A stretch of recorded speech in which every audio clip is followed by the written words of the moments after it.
Howdy. Today we're looking at the Secura Penta. It is a very old, outdated weapon that isn't as bad as you might think, but it's not insane. It could use a better version for sure. So, first off, let's look at the stats.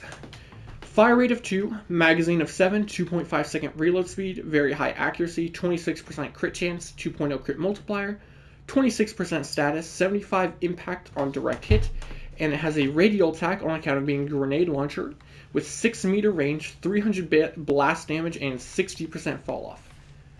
So first I should probably change to no mods. You can see that it has pretty horrible velocity. It falls down really fast.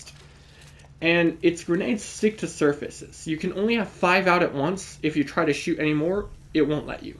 But pressing the Alt fire button will explode all of them automatically.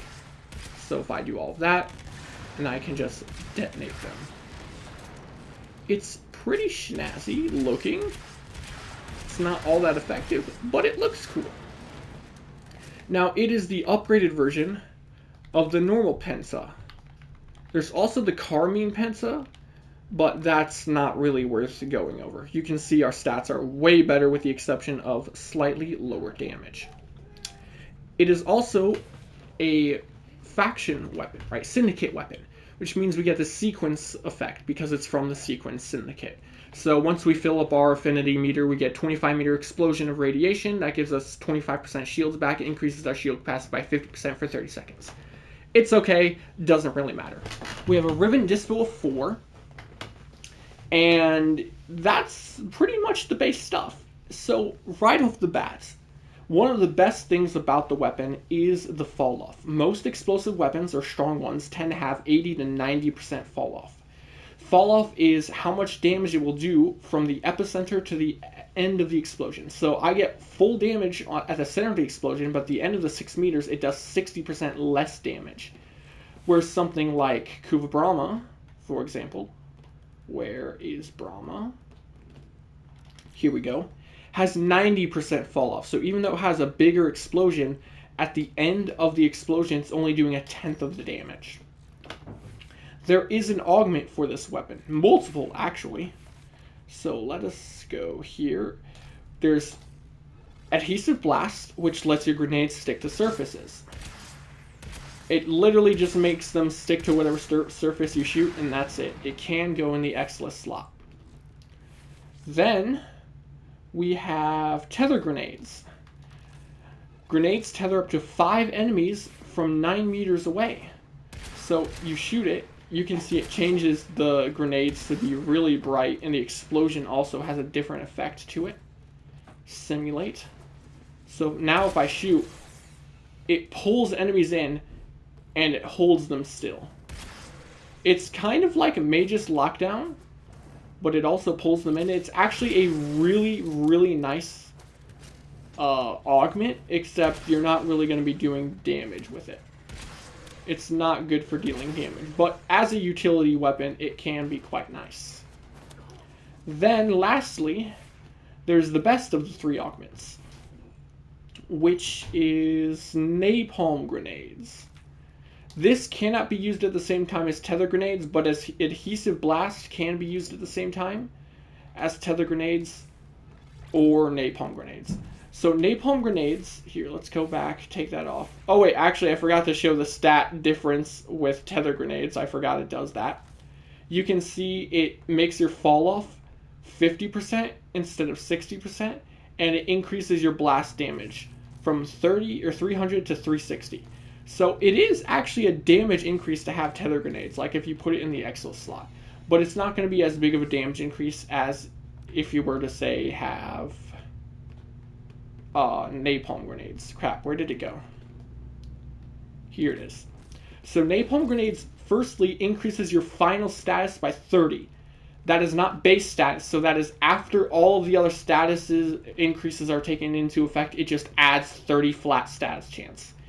It also changes the damage type from blast damage to heat damage. It also changes it so the damage is split evenly between the direct hit and the explosion instead of being mostly explosion. meaning when taking direct hits into account, this actually is a roughly 60% damage increase, I think. So a massive damage increase if you're getting direct hits.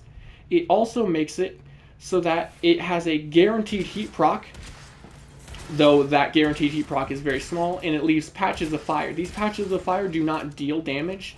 All they do is have a guaranteed singular heat proc when enemies walk over it. That's it. So the little explode or like fire on the ground is basically worthless, to be honest. It's just nice that it gives it more damage and that it has heat procs now inherently on the weapon instead of blast. Because blast is pretty worthless since we're not going to be able to get 10 stacks like we would like. So that's why using this is very much worth it in my opinion. So here is the first build. This is made for napalm grenades. We obviously have base damage, multi-shots, napalm grenades, crit chance, crit damage. I don't think fire rate is necessary, so it's fine. We have critical delay, losing fire rate. Hellfire and thermite rounds, so not just more damage in general, but more heat damage, so we get big heat procs. Primary Merciless is here for better reload speed as well as more damage. Terminal Velocity is nice for better projectile velocity. It makes it easier to hit enemies, especially directly. Though if you struggle with ammo, you can run a ammo mutation mod instead. And finally, Prime Firestorm to help make use of that big, juicy explosion that doesn't have horrible fall-off. Now, because it has high direct damage, we do actually want to be getting direct hits. Unlike with most other explosive weapons, or even this weapon itself without napalm grenades. So if I were to like shoot the ground around these guys, you can see it's not doing nearly as much as if I were to get a direct hit. It's going to do much more. And we don't actually have our damage built up yet from Primary Merciless. You can see it's not incredible. There are much, much stronger weapons out there. But it's usable. Especially because of the not horrible fall off in the large AoE. So, there are ways to make this better. One of which is Mirage, which is why I'm on her. Mirage is perfect for this. Now, yes, you could say, oh, why not just use Kuva Brahma or another explosive weapon? The upside using Secura Penta is it has significantly better ammo economy. It also applies fire everywhere. Now, if you have your clones and you shoot, they also make the fire spots. Their fire spots, so like the left and right one, it's bugged. Those are purely visual. They don't actually burn enemies. Only your fire spot does. Though it is still funny to see. But with this, and then you add an Eclipse, and I have Arcane Avenger on, and we start getting sacks from kills, you can easily spread huge amounts of heat procs and damage all over the place. Which this will obviously massively increase as we get our stacks up because, well, you know, we need Primary Merciless and more multi-shot and stuff. So there we go. You have at least 6 Merciless stacks. Reset these enemies. And look at how quickly we can deal with them. Beautiful. Yeah, he should burn out. This guy won't, but now he will. If you want an explosive weapon, and you like seeing fire everywhere, and you also don't want to have horrible ammo economy like Kuva Brahma, this is actually a pretty good weapon to use. It's also really fun. It's a nice change of pace. Is it the strongest thing in the world? Absolutely not. No. Is it fun? Very much so. I actually love this weapon. It's one of my favorite explosive weapons to use. It's just very, very entertaining. And because nobody uses it, it has the high dispo, the Riven dispo form, meaning you could get a pretty good Riven for this. Now, if you wanted to, you could go for a build with Tether grenades instead. So, it especially helps that's in the Exless slot, and it increases your damage, right? We get more damage from an Exless mod. So we could run that here. Or actually, it would probably be easier to... yeah, no, we'll just change this build. So we run that here. Add in this and this. We don't need Prime Firestorm because this has 9 meters of range and it is unaffected by Prime Firestorm. So this is going to pull enemies into the 6 meter of range. So this becomes worthless when using tether grenades. So we run that's this. Where is critical delay? Oh, whoops. I was in Mad-Eye mods. Add in critical delay. It does suck that we have this Nair mod. I hope I can fit all of the mods in just fine. I suppose we shall see, won't we? We're still probably going to want to run Merciless because the reload speed is pretty terrible at base. And since we are... the problem is what sort of status you would run instead now. I suppose you could go cold and do some funny stuff with Shivering Contagion. That's totally viable. Very much an option. So then we would... Ooh, I can't fit in primed cryo rounds. No! Oh well, it's not the end of the world. We can fix our fire rate now, I suppose. Even though I said you don't need fire rate, it's still an option should you decide you want it. And lastly, we just need one extra mod. So I would say heavy caliber, though I can't fit it into here. You don't want to overkill on multi-shot because you actually can only have 5 grenades out, including multi-shot. So you need stuff to be exploding. So make sure to manually detonate stuff. If you don't remember to do that, you'll be pretty screwed over a lot of the time. Though I guess we could run it here for now. There we go. Simulate. We're going to run not Shivering Contagion here in a second. I just want to see it. Pull them in. Explode and they all freeze. Does it do damage? Absolutely not, no. But hey, you can pull enemies in and you can freeze them. So that's pretty funny.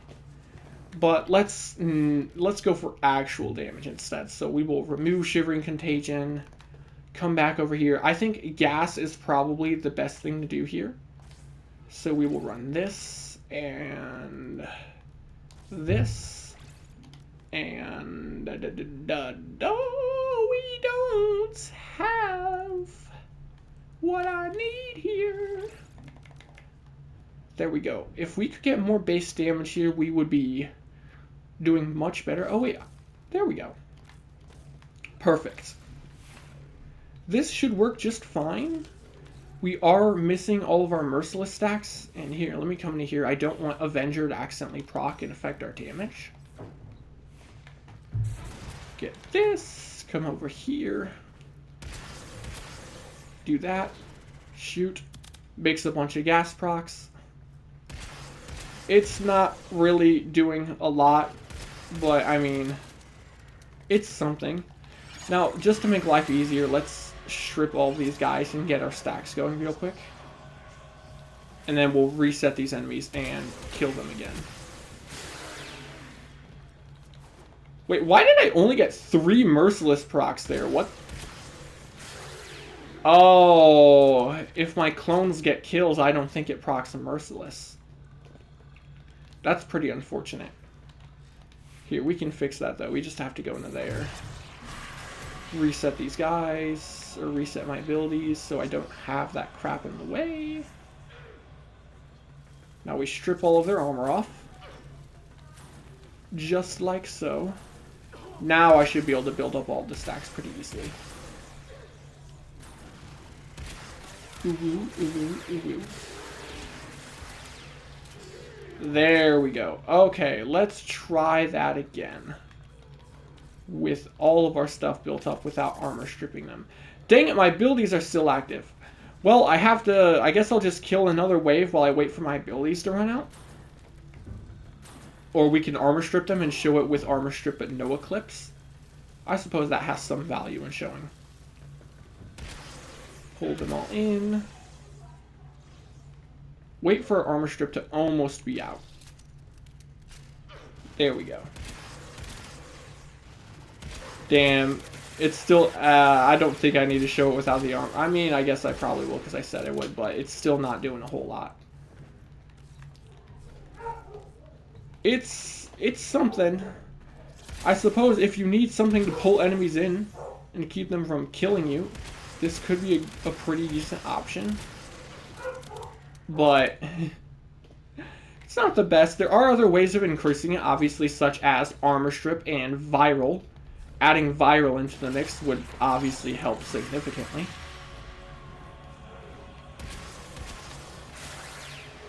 Look at that. It's funny. That's all I want to say. I love this. I love this weapon. It's funny. It's not really effective, but you can make it effective if you try hard enough. That's going to do it for the Secura Penta video. I hope you liked it. Leave a like, subscribe, share this video or something. Adios.